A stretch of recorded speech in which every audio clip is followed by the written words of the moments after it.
Selamat siang para peserta sekalian. Ya, pada pertemuan kali ini kita akan membahas mengenai materi kerajaan-kerajaan Islam di Indonesia. Ya, kerajaan Islam di Indonesia banyak, mulai dari Sabang sampai Merauke. Dimulai dari pertama Kerajaan Samudra Pasai. Kerajaan Samudra Pasai didirikan oleh Sultan Malik As-Saleh. Kerajaan ini terletak di sebelah utara Perlak, yaitu tepat berada di daerah Lok Sumawe sekarang, atau bisa disebut dengan pantai timurnya Aceh. Ini dia peta kerajaan Samudra Pasai.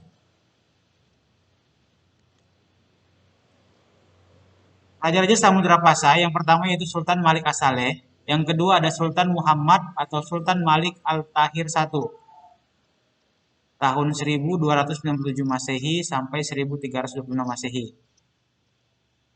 Pada masa Sultan Muhammad inilah kerajaan Perlak disatukan dengan kerajaan Samudra Pasai. Yang ketiga itu ada Sultan Malik Al-Tahir II, tahun 1326 sampai 1348 Masehi. Lalu pada tahun 1522 Masehi, Samudra Pasai diduduki oleh Portugis. Ya, peninggalan-peninggalan kerajaan Samudra Pasai yang masih ada saat ini yaitu mata uang emas yang berlaku di kerajaan Samudra Pasai pada masa Sultan Malikul Jahir. Baru ada Hikayat Raja-Raja Pasai, dan yang ketiga atau yang terakhir adalah nisan makam Sultan Malik As-Saleh. Ya, ini dia ada silsilah Raja-Raja Pasai. Mulai dari Raja Ahmad, baru Raja Muhammad, menikahlah Merah Gajah dengan Putri Betung, hingga nanti terakhir sampai ke Tun Takiyah.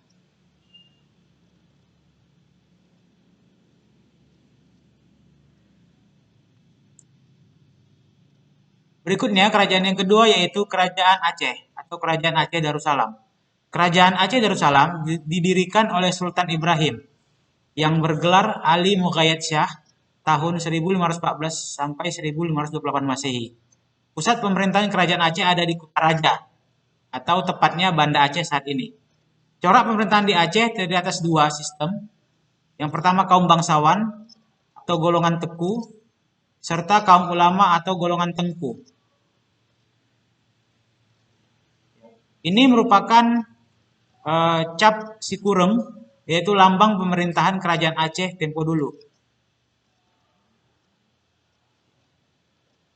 Kerajaan Aceh mengalami kemajuan pesat pada masa pemerintahan Sultan Iskandar Muda tahun 1607 sampai 1636 Masehi. Wilayah kekuasaan kerajaan Aceh meliputi Johor, Pahang, Kedah, Perlak di Semenanjung Melayu, dan Indragiri, kemudian ada Pulau Bintan dan Nias. Sultan Iskandar Muda menyusun undang-undang tata pemerintahan yang disebut Adat Mahkota Alam. Aceh mengalami kemunduran di bawah pimpinan Sultan Iskandar Thani tahun 1636 sampai 1641 Masehi. Ia kemudian digantikan oleh permaisurinya yaitu Putri Sri Alam tahun 1641 sampai 1675 Masehi. Dan nanti akhirnya Belanda berhasil menguasai Aceh pada tahun 1904.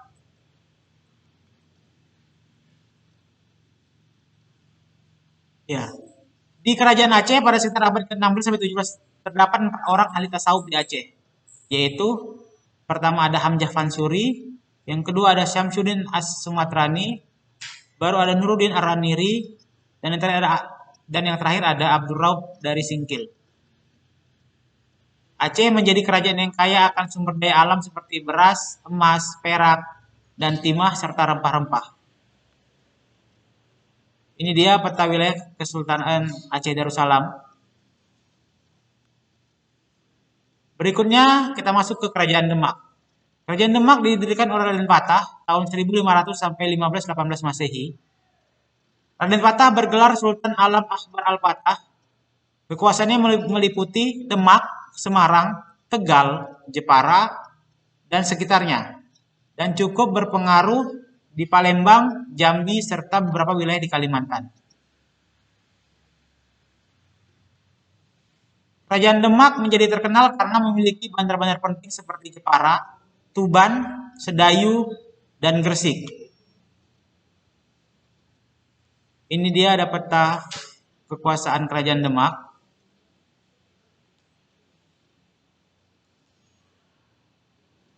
Ya. Raja pertama dari Demak adalah Adipata. Kemudian Adipata digantikan oleh Adipati Unus tahun 1518 sampai 1521. Adipati Unus merupakan panglima perang yang paling berani. Ia berusaha membendung pengaruh Portugis agar jangan sampai meluas ke Jawa. Kemudian Adipati Unus digantikan adiknya yaitu Sultan Trenggono tahun 1521 sampai 1546 Masehi.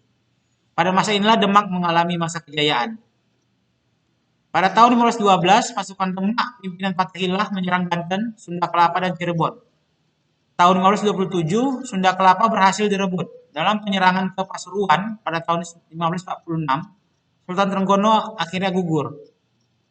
Dari sinilah terjadi perebutan kekuasaan antara Pangeran Sekar Sedolepen, yaitu saudara Sultan Trenggono yang seharusnya menjadi raja, dan Sunan Prawoto, putra sulung Sultan Trenggono. Sunan Prawoto yang kemudian dikalahkan oleh Arya Panangsang, anak Pangeran Sekar Sedolepen.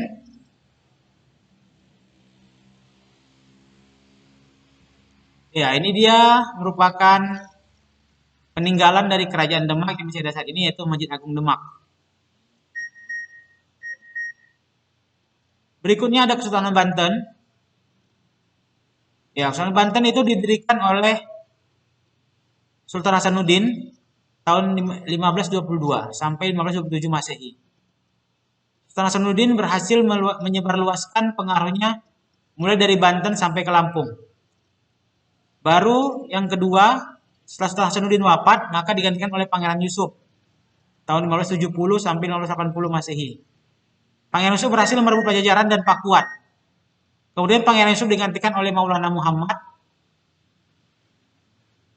Pada tahun 1595, Pangeran Muhammad menyerang Palembang, akan tetapi dia gugur dalam penyerangan tersebut.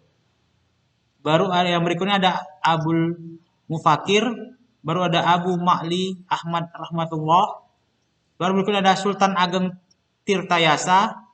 Pada masa Sultan Ageng Tirtayasa inilah Kerajaan Banten mengalami kemajuan yang sangat pesat. Dan yang terakhir ada Sultan Abdul Qahar atau Sultan Haji yang kemudian memihak kepada POC sehingga nanti POC berhasil menguasai Kerajaan Banten dan Sunda Kelapa. Ini salah satu peninggalan Kerajaan Banten yaitu Masjid Agung Banten. Selanjutnya kita bergeser ke wilayah timur Indonesia. Ada Kerajaan Gowatalo atau Kesultanan Makassar. Pendirinya adalah Sultan Hasanuddin Tumenanga Ribala Pangkana tahun 1653 sampai 1669 Masehi. Ia merupakan raja terkenal dari Kerajaan Gowatalo yang dijuluki Ayam Jantan dari Timur. Sultan Hasanuddin lahir pada tahun 1631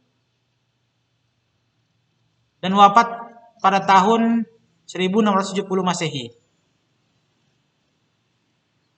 Tahun 1605, Sultan Gowatalo yang pertama memeluk Islam, bergelar Sultan Alauddin Awwalul Islam. Pada tahun 1693 atau 1639, maaf, Sultan Alauddin wafat dan digantikan oleh Sultan Muhammad Said. Kemudian setelah wafatnya Sultan Alauddin, maka Kerajaan Gowatalo kemudian dipimpin oleh Sultan Hasanuddin pada tahun 1653 sampai 1669. Setelah Sultan Hasanuddin yang berhasil memperluas wilayah sampai ke Sumbawa dan Ternate, tapi kemudian Belanda menyerang Makassar dan terjadilah Perjanjian Bongaya tahun 1667. Dan akhirnya Pangeran Hasanuddin menyerahkan tahta kepada Amir Hamzah yang berpihak kepada Belanda. Ya, Perjanjian Bongaya sendiri terjadi pada 18 November 1667 Masehi. Isi Perjanjian Bongaya yang pertama ada Belanda mendapat hak monopoli dagang di daerah Makassar atau Sulawesi. Yang kedua, Makassar harus melepaskan jajahannya. Yang ketiga, Belanda boleh mendirikan benteng di Makassar. Dan yang keempat ada Arupalaka harus diakui sebagai Raja Bone. Ya, di sini Arupalaka itu berpihak kepada Belanda. Padahal sebenarnya Arupalaka yang merupakan Raja Boni merupakan wilayah kekuasaan dari kerajaan Makassar, tetapi dia kemudian berkhianat dan memihak kepada Belanda pada waktu itu. Ini dia peta wilayah kerajaan Gorontalo, hampir meliputi semua pulau di Pulau Sulawesi, mulai dari Sulawesi Selatan sampai Sulawesi Utara. Berikutnya kerajaan Ternate. Ternate berdiri pada abad ke-13 dengan Raja Zainal Abidin. Tetapi kemudian Portugis masuk pada tahun 1512. Kemudian Portugis dan Belanda bukan hanya berdagang, tapi juga berusaha menyebarkan ajaran agama mereka, yaitu mereka berusaha menyebarkan agama Katolik. Penyebaran agama ini mendapat tantangan dari Raja Ternate yang sudah masuk Islam, yaitu Sultan Hairun tahun 1550 sampai 1570 Masehi. Ketika diajak berunding oleh Belanda di Benteng Sao Paulo, Sultan Hairun dibunuh oleh Portugis. Sultan Hairun kemudian digantikan oleh putranya yaitu Sultan Baabullah tahun 1570 sampai 1583 Masehi. Pada masa pemerintahannya, Portugis berhasil diusir dari Ternate, tetapi keberhasilan itu tidak terlepas dari bantuan Sultan Tidore. Berikutnya kerajaan yang terakhir yaitu kerajaan atau Kesultanan Tidore. Kesultanan Tidore berdiri di pulau lainnya dengan Sultan Mansur sebagai raja. Kerajaan Tidore mengalami kemajuan pada masa pemerintahan Sultan Nuku. Sultan Nuku lah yang berhasil memperluas pengaruh Tidore sampai ke Halmahera, Seram, bahkan Kai di selatan dan Misol di Irian. Dengan masuknya Spanyol dan Portugis ke Maluku, kehidupan beragama dan masyarakat di Maluku jadi beragam. Ada Katolik, Protestan, dan Islam. Pengaruh Islam sangat terasa di Ternate dan Tidore. Pengaruh Protestan sangat terasa di wilayah bagian tengah dan pengaruh Katolik sangat terasa di sekitar wilayah bagian selatan. Ya, baik. Sampai di sini pembahasan kita mengenai kerajaan-kerajaan Islam di Indonesia. Sampai ketemu pada pertemuan berikutnya. Wabillahi taufiq wal hidayah. Wassalamualaikum warahmatullahi wabarakatuh.